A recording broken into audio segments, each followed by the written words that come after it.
The lesson today comes from the Quran, and it is Surah 2, Ayat 177. True piety does not consist in turning your faces towards the east or the west, but truly pious is he who believes in God and the last day, and the angels and revelation, and the prophets, and spends his substance, however much he himself may cherish it, upon his near of kin, and the orphans, and the needy, and the wayfarer, and the beggars, and for the freeing of human beings from bondage, and is inconstant in prayer, and renders the purifying dues.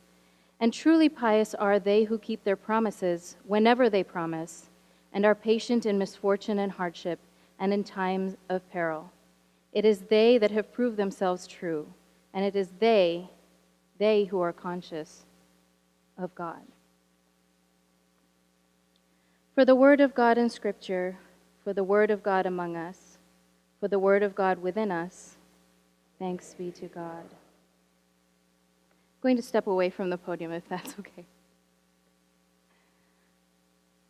We all have moments that have rendered us speechless, hopeless, feeling like there's nothing more that is left in the world that can bring us joy.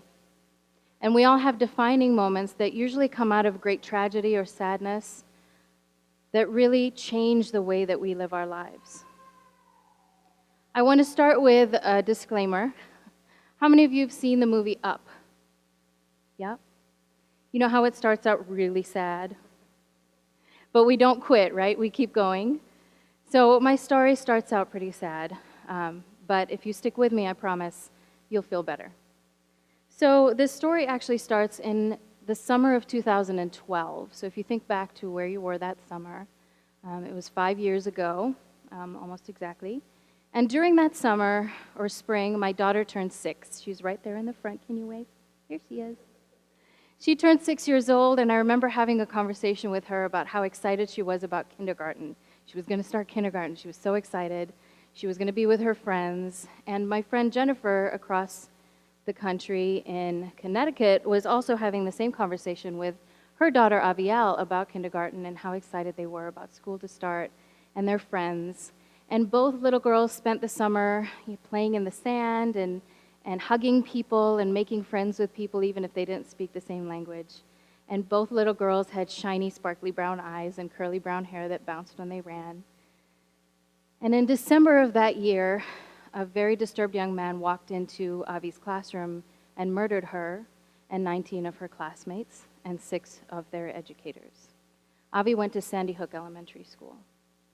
And because I had a connection to Avi's mother, and because I'm a teacher who was teaching youth, this really affected me in a way that other acts of violence had never affected me before. Because unfortunately, I was used to being afraid for grown-ups, right? I had friends at Millard South High School when that shooting happened. I lost a friend there. I had friends who worked at Von Maur when that shooting happened. I've had guns held to my head and to my family's head. My grandfather was shot at point-blank range. So I was used to being scared for grown-ups. But I had never been scared for small children before. I had never been scared for my children before. The day after the shooting happened, I took my kids to the Lauritzen Gardens. How many of you have been there? Beautiful place. And it was the first snow of the year that day. And I took the kids there, and the snow started to fall, and they sat on the fountain right at the entrance, and they were catching the snow in their hands, and there was such joy in their faces that I needed to take a picture. So I took a picture of them, and then it struck me that Avi and her classmates would never catch the snow again, and they would never feel joy, and the pain that their parents were going through that day. And I kind of lost it, and I said, okay, everybody back in the car, we're going home, and we're going to be on the couch, and we're going to be under a blanket, and Amazon delivers everything, and we never have to leave the house ever again, right? And so the children kind of looked at me strangely, because I'm usually a very optimistic, positive person, and they wanted to know what was wrong. And so this was the point where I had to tell my children that somebody had murdered 6-year-olds. So I told them about what had happened at Sandy Hook. And of course, the question they asked was, why? Why would somebody murder babies? Why would somebody murder teachers? And I didn't have an answer. So my instinct was to turn the question back on them. And I said, well, why do you think somebody would do such a horrible thing? And my son was 9 at the time. Can you wave, Elahi? Is that okay? There he is. He's not 9 anymore. He was 9 at the time, and he said, you know, Mom, people pick on me every day. And when they pick on me, I get very angry. And I want to hurt somebody, or I want to yell at somebody, and I just get really, really mad. And they pick on me every day, and it's been going on for a while. But then at the last minute, somebody's nice to me, and that feeling goes away enough that I don't need to hurt anybody anymore. He didn't say the feeling went away completely. He just said it went away enough. How many of you have had that experience where you're just, oh, I'm really mad, and then someone puts their hand on your shoulder and you feel a little bit better, right? So that's what he was describing, and his sister was listening to him, not so much anymore, but back in the day, she listened to him, and she said, what if people had been kind to the shooter every day of his life, from the day he was born, every day after that? What if people had been kind to the shooter every day, and maybe his bad feelings would have gone away enough that he wouldn't have had to hurt Avi and her friends? So at this point, I really had to grab onto something to be able to go back to work in the spring, right? This was over winter break. I needed to go back and teach my juniors at the high school where I was teaching.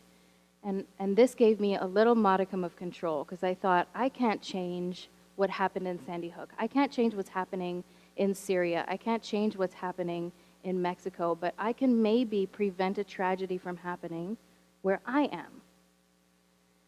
So I thought, I'm going to take this simple, naive idea from my 6-year-old, and I'm going to see if I can prevent that at my school by making sure that at least me and my students, that we are kind to everybody that we meet every day, that we are there.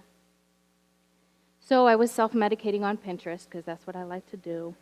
And I found a picture, and it said, it was a yellow envelope, and it was stamped top secret and had agent names on it. And I thought, what if we anonymously, secretly do acts of kindness, and I have assignments in this envelope, and if the students want to, they can come and draw an assignment, they can go do the act of kindness, and I'll give them a reward. And I was talking about it on Facebook. My friends thought it was a good idea, so I thought, okay, here I go. So January came, I walked into class, we talked about Sandy Hook, my students were shaken, and I said, okay, here's my idea. I think it's really great. Here's what we're going to do, and we're going to have this envelope, and if you want to, you can do the act of kindness. I'll give you a prize. And they said, well, wait a second, we need to confer, because I had taught them to confer, so they needed to do that. I said, fine, but you better come up with a question or an answer quickly. So they went to lunch, and they conferred, and they came back, and they said, well, listen up. Your idea has potential, but we don't think it's quite up to par. And I said, all right, well, tell me, because otherwise I can't come back to work. There's a blanket at Amazon. You don't understand. So they said, okay, well, you have to abide by your own rules. I said, okay, remind me. And they said, well, you remember how you said all of us or none of us? I said, yeah. And they said, it can't be an if you want to thing. It has to be all of us or none of us. Because that's the teacher I am. If I assign a poem, I'm writing a poem too. If we go do Habitat for Humanity, I'm right there with a sledgehammer. So I said, okay, that sounds good to me, all of us or none of us. And then they said something that blew my mind, and they said, it's not really kindness if you expect a reward or if you expect a thank you. We don't want prizes, and anyway, your prize is probably going to be something lame like a stick of gum. And I was like, yes, sometimes some of you need a stick of gum. But yes, okay, so no prizes, no rewards, no thank yous, because otherwise it's not truly kindness. So then we had to decide what our acts of kindness were going to be. So I had 2 rules. I said, all right, everybody write down 3 acts of kindness you can think of that don't cost any money and that we can do within the school grounds, because that's the community we wanted to change.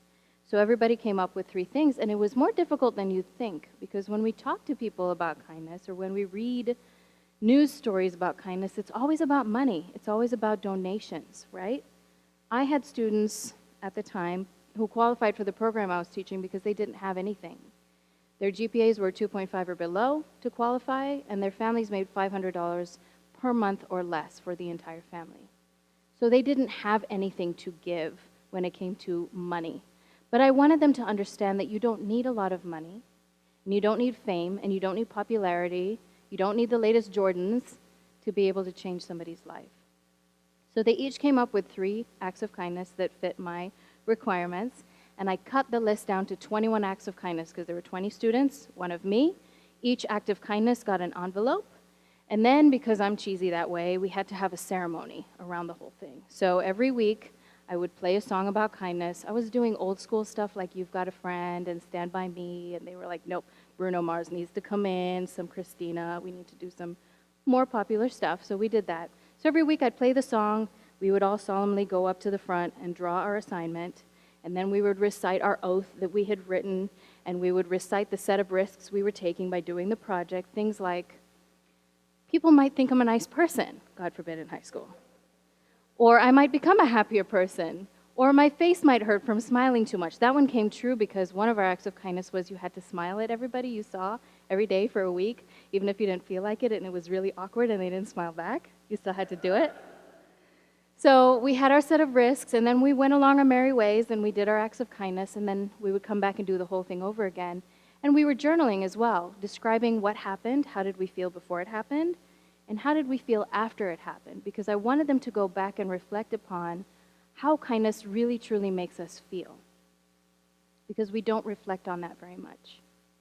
But that feeling lasts for a long time.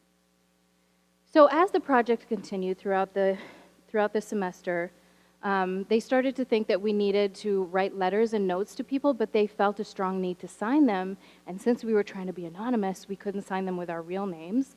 So I had shown them my Pinterest picture of the agent names. They said, well, we have to have secret kindness agent names. And so we had a naming day. Everybody got a name, and I was brave enough to say they could name me.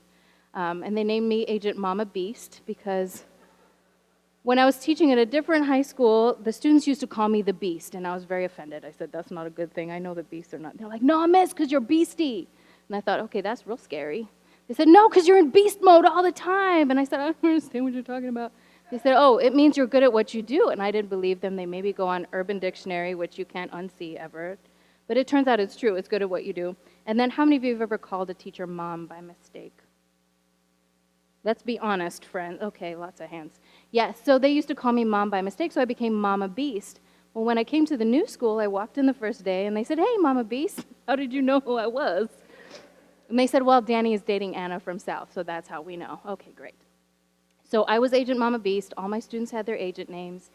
And we did our acts of kindness anonymously using our agent names, and they started to bring in news stories about kindness for our nonfiction text, and they would bring in YouTube videos about kindness for our brain breaks. And then they started to get annoyed with me. They said, listen up, we're bringing all the stuff in, all the quotes and you're not bringing anything in, go find something. So I said, okay. So I went on the internet, and I found something that changed all of us. It changed the way that we thought about ourselves, and it changed the way that we thought about other people.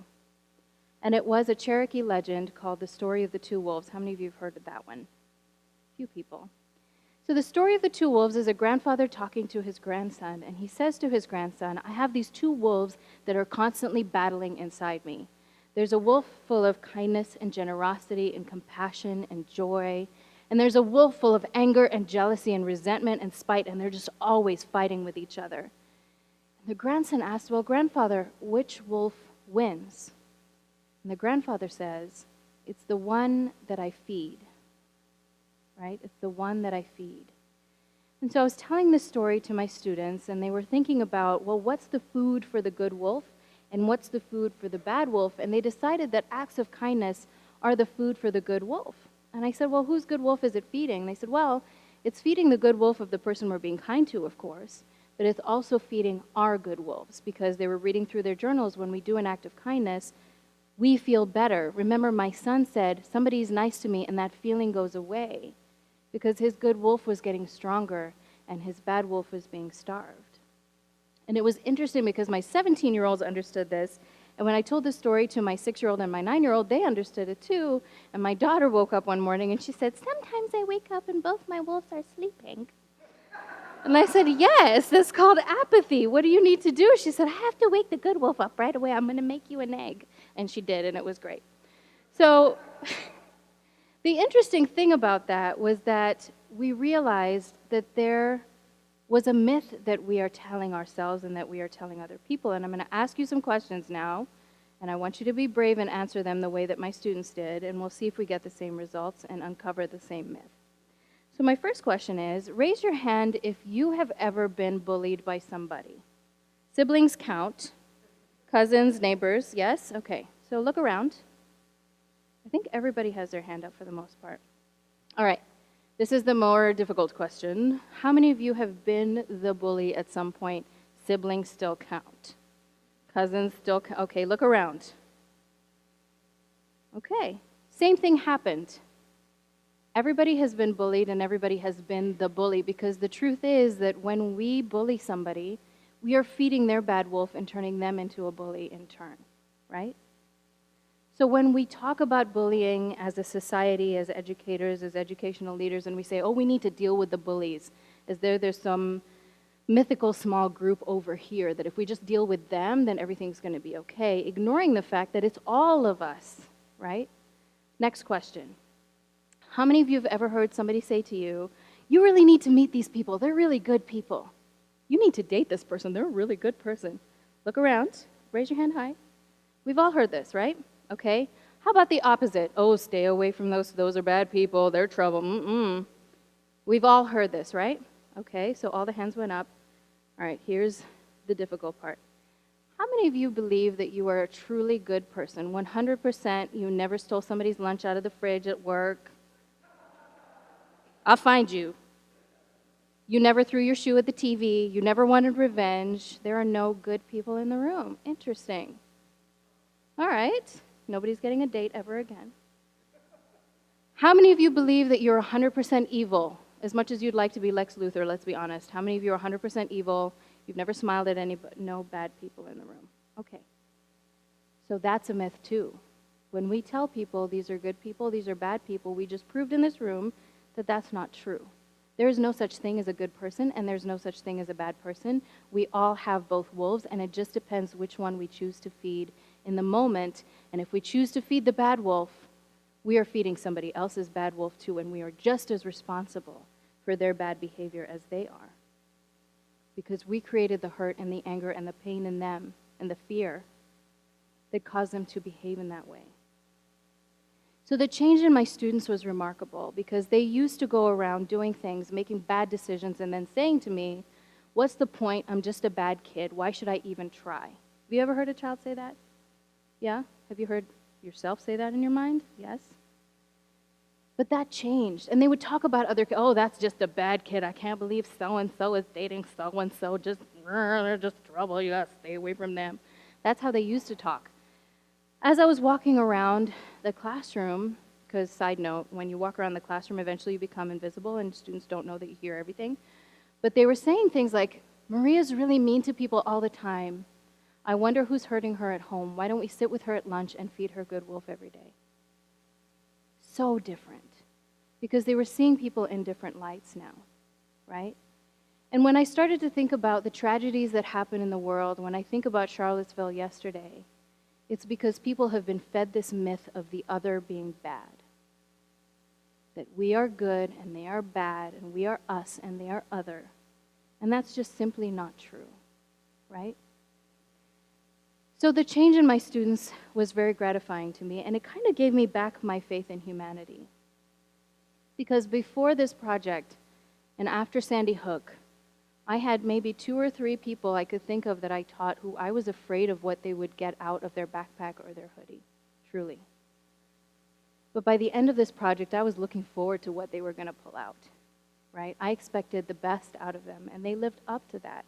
And they taught me that it's okay to be scared, but that we don't stop there. We don't stop at fear. We remember that everybody has the capacity for good, right? Mr. Rogers said that in times of tragedy, look for the helpers. We can be the helpers. And we can find helpers. There are helpers everywhere. And we create helpers by feeding their good wolves. So I want to tell you a little bit about a few of my agents. I can't tell you about all of them because we'll be here till tomorrow, and I know you have places to go and people to see. One of my favorite stories was Agent Smalls. She was tiny. That's why she was Agent Smalls. We had an Agent Biggie and an Agent Smalls just because that had to happen. But Agent Smalls, her name's Cassie, and she has a twin sister named Maddie. And Maddie was a popular straight-A student, didn't really have to try. Cassie worked really hard and made C averages, right? But she worked harder than anybody I ever knew. And she and her twin sister was a cheerleader. And Cassie would work 70 hours a week to pay for her sister's cheerleading uniform, to pay for groceries at home. She worked so hard. She saved up $6,400 cash to buy herself a car and have enough left over for everything she needed. And she stayed after school. They all started to do these extra acts of kindness that weren't in their envelopes. So she stayed after school and she said, I want you to email the staff and have them nominate to me somebody who works really hard but doesn't really get recognition. She was really describing herself, but she didn't realize it. I said, okay, I can do that. And she said, and I'm going to give them $25 and you can't stop me, and that's just it. And I said, all right, but Cassie, I know that that's your entire budget for food for the week. I can't let you do that. And she said, she stood on a chair and she said, I don't care if I have to be late to work and you have to call my manager. You're coming to work with me to explain, but I'm giving the 25. I said, fine, Cassie, I'm a little scared of you right now. That's cool. So I said I would donate $25 as well, and we would give 2 gifts. By the end of the week, we had 9 matching gifts from people, from the school staff to my work friends to my friends in Chicago who had been laid off, who sent $25 cash in the mail. And Cassie made sure that 9 children in the school anonymously got $25 with a little note that said, you may think nobody notices how hard you work. We notice. You deserve something good to happen to you. You have to spend this money on yourself. And she had this whole diabolical plan where they would think they were in trouble and the security guard would escort them down to the main office. Children who've never been in trouble their whole life. So she could watch them open their envelope and, as she said, get her happiness. So they started to notice that when they were watching the manifestation of their happiness, that they would get the happiness as well. I had one skeptical student, Agent Mac. Her name's Mackenzie. She loves mac and cheese. She became Agent Cheesy.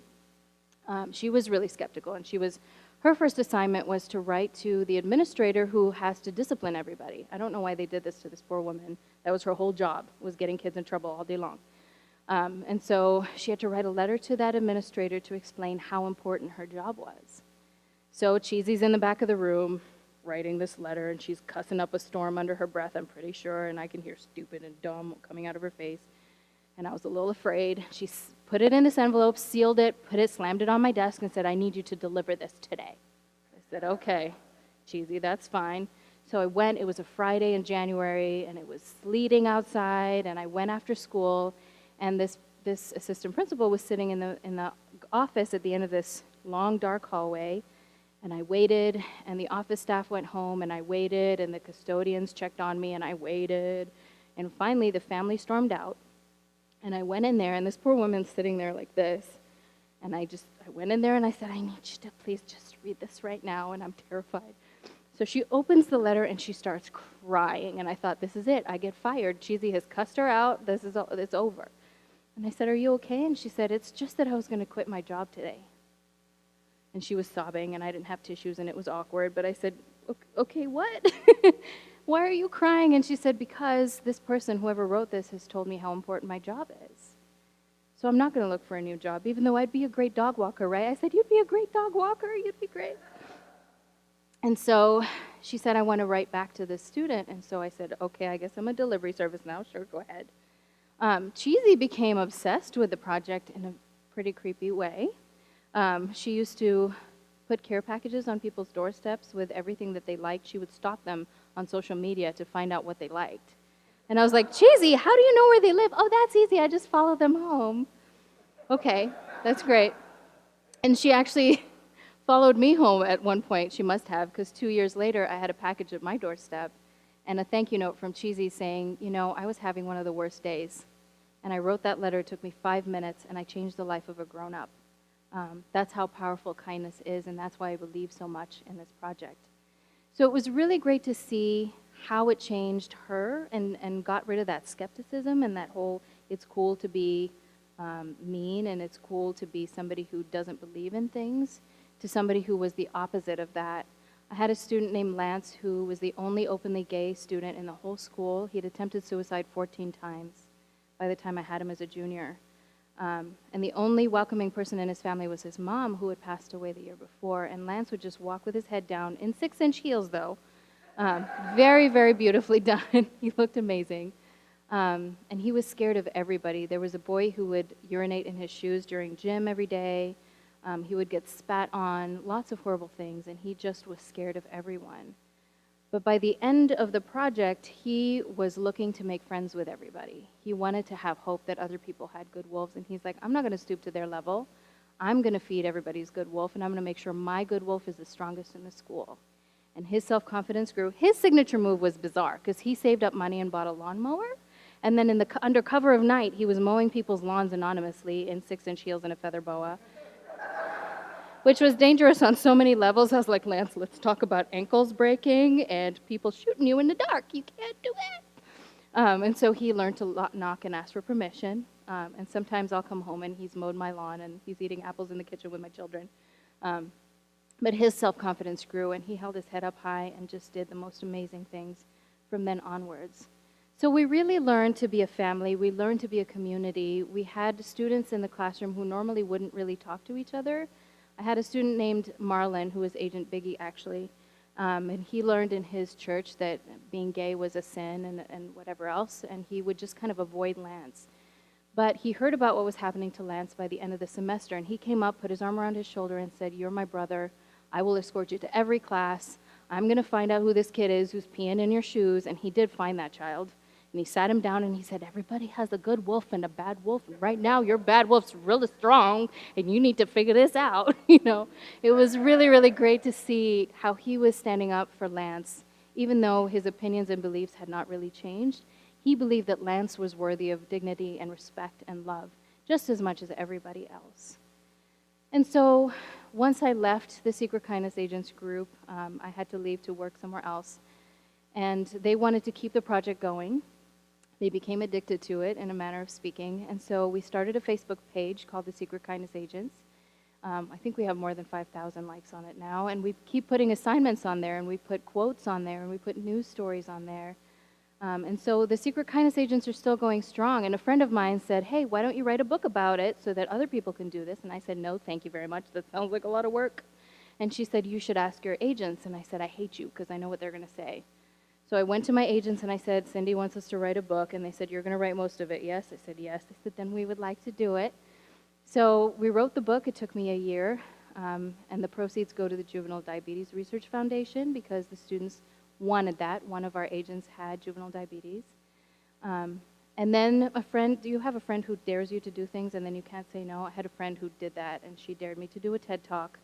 So I did. So between the TED Talk and the Facebook page and the book, we have over 300 schools that are doing the project that I know of, from San Diego to Alberta, Canada, first grade through university. And it's just really neat to see that a simple idea can really make people do great things. And it wasn't mine, it was my students. Always listen to the youth because they know how to do things. And so we have thousands of agents. So when you're feeling down about the world and you're feeling like there's no hope, remember that there are thousands of youth, even in this city, who are running around with agent names, doing secret kinds of acts of kindness anonymously. And so as Mr. Rogers said, look for the helpers, they're there. Some of them are twins named Agents Whip and Nene. Some of them are agents who name themselves after family members who'd passed away who were kind. And some of them are sitting in this room right now. So thank you so much for having me. I hope that this story has inspired you to be agents yourself. You have to have an agent name. And if you want to like our Facebook page, you can. And because I'm a teacher, I do have one small assignment for you right now. So what I'd like you to do in a moment is turn to a person near you, and you're going to look them in the right eye. I'm legally blind in my left eye, so we're going to pick the right eye. You're going to look them in the right eye, and you're going to give them an authentic compliment. What this means is you cannot compliment them on the way that they look, okay? It cannot be anything about the way that they look. So, for example, I can't say, "Your green suspenders made me so happy today." They did, but I'm not allowed to say that, okay? You have to say something about who they are and what you enjoy about their personality or who they are, their being. And then you swap, and the other person has to compliment you. You get 1 minute for each person. You ready? Go. Oh, you're going to do it? You're the best mommy ever. You're the best daughter ever. Thank you, love.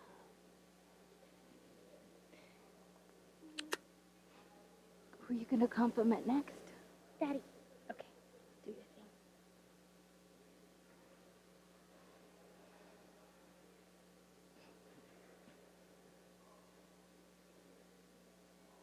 One more minute. Swap if you haven't already.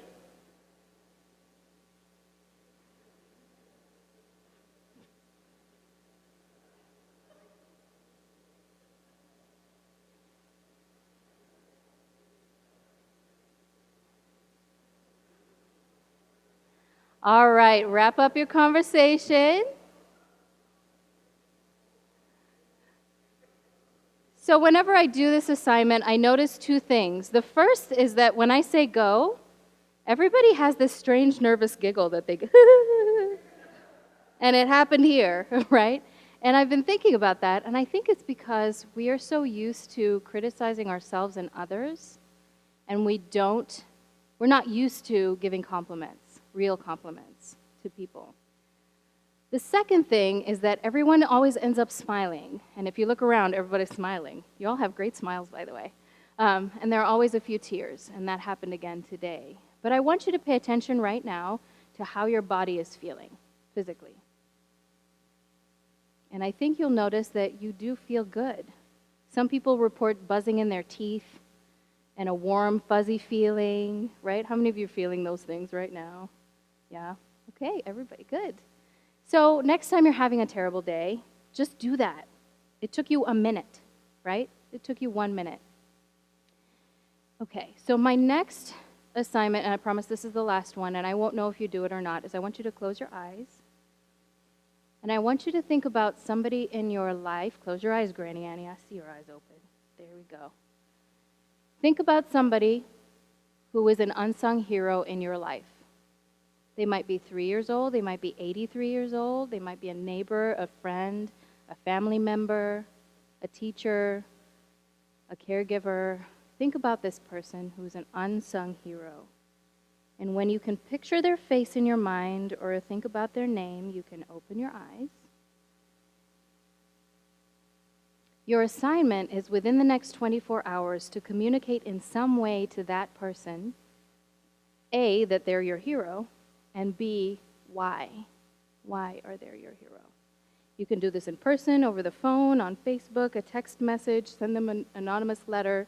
It doesn't matter, as long as you communicate within the next 24 hours that they are your hero.